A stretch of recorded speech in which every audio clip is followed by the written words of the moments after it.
libérer de la malédiction, vivre dans la grâce du sang de Jésus. La malédiction, dans son sens biblique, représente les conséquences négatives de la désobéissance à Dieu.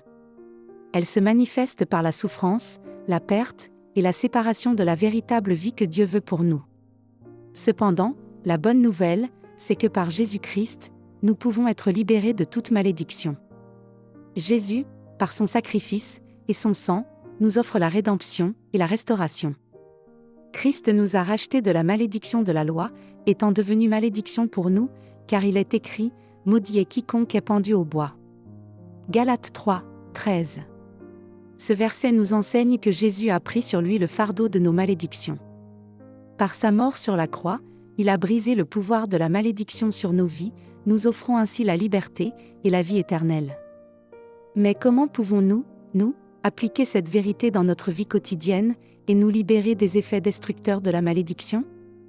Voici quelques principes de vie inspirés par la parole de Dieu qui t'aideront à vivre dans la grâce et à avancer avec confiance. Reconnaître la source de la malédiction. La première étape vers la liberté est de reconnaître que la malédiction naît de la désobéissance à Dieu et du péché. Dans le récit de la chute d'Adam et Ève, le péché a apporté la malédiction sur toute la création, Genèse 3.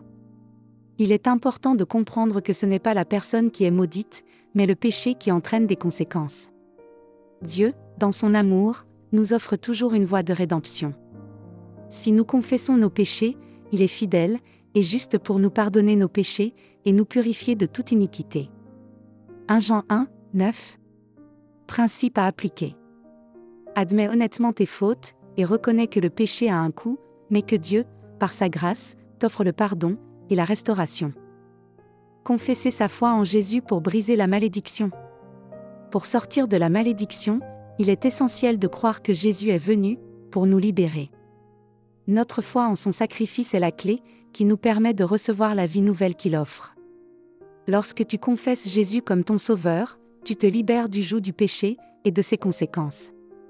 Car Dieu a tant aimé le monde qu'il a donné son Fils unique, afin que quiconque croit en lui ne périsse point, mais qu'il ait la vie éternelle. Jean 3, 16.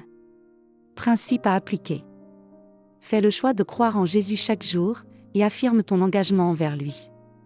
Confesse publiquement ta foi et rappelle-toi que, par lui, tu es libéré de toute malédiction.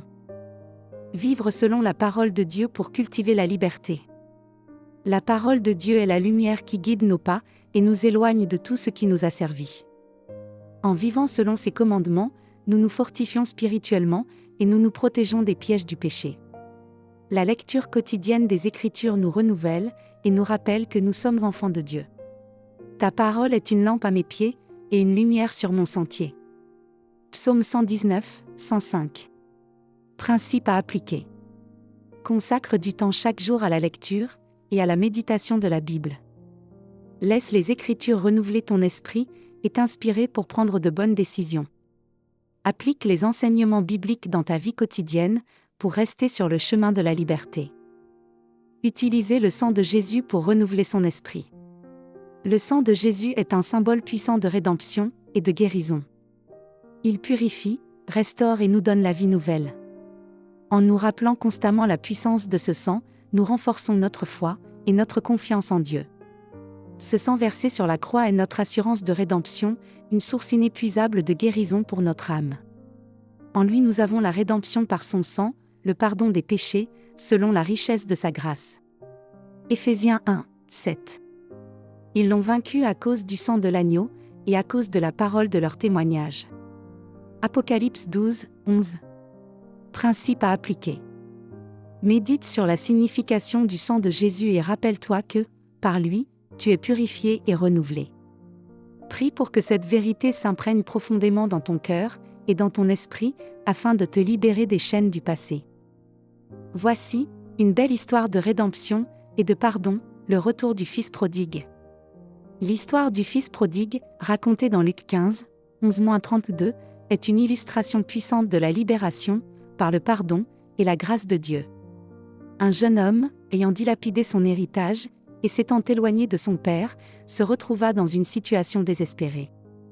Lorsqu'il revint vers son père, celui-ci ne le rejeta pas, mais l'accueillit avec amour, et joie, lui pardonnant tout, même ses erreurs les plus graves. Ce récit nous montre que, peu importe à quel point nous nous sommes éloignés, Dieu est toujours prêt à nous accueillir dans ses bras. Le Père dans l'histoire représente Dieu, qui nous pardonne, et nous rétablit dès que nous revenons vers lui. Cela nous réconforte, car nous savons que Dieu ne nous abandonne jamais, et qu'il offre toujours une nouvelle vie à ceux qui lui font confiance. Vivre libéré, et renaître en Christ. Vivre sans la malédiction du péché, et des blessures du passé, c'est accepter le pardon, et la rédemption offerte par Jésus-Christ. Reconnais que le péché, et la trahison ont des conséquences, mais Dieu, par son amour, t'offre le pardon. Confesse ta foi en Jésus et accepte sa rédemption, car cela te libère et te renouvelle. Vis selon la parole de Dieu pour te fortifier chaque jour, et rester sur le chemin de la liberté. Médite sur le sang de Jésus qui purifie, et guérit, te donnant une assurance vivante de rédemption. Rappelle-toi ces paroles puissantes. Car Dieu a tant aimé le monde qu'il a donné son Fils unique, afin que quiconque croit en lui ne périsse point, mais qu'il ait la vie éternelle. Jean 3, 16. Aujourd'hui, choisis de te libérer du passé, et de marcher dans la lumière de la grâce de Dieu.